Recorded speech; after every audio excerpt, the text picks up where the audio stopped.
పాడినాకనే రథం బయలుదేరిద్ది.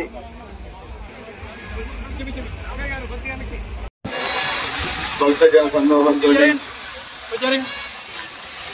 పల్నాటి నిలవేల్పు విడివరాల్లో ఏం చేసి ఉన్న శ్రీ ఆంజనేయ స్వామి కళ్యాణం రథోత్సవం ఈరోజు చాలా కన్నుల పండుగగా జరుగుతుంది. పల్నాడు ప్రాంతంలో చాలా విశిష్టమైన రోజుగా ఈరోజు మనం చెప్పొచ్చు.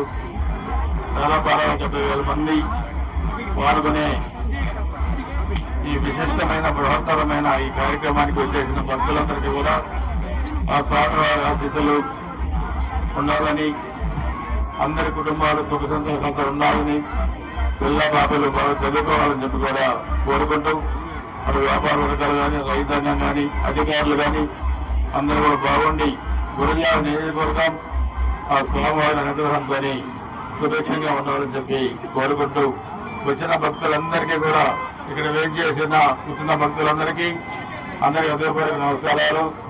జై హింద్, జై శ్రీరామ్, జై శ్రీరామ్, జై శ్రీరామ్.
జరుగుతా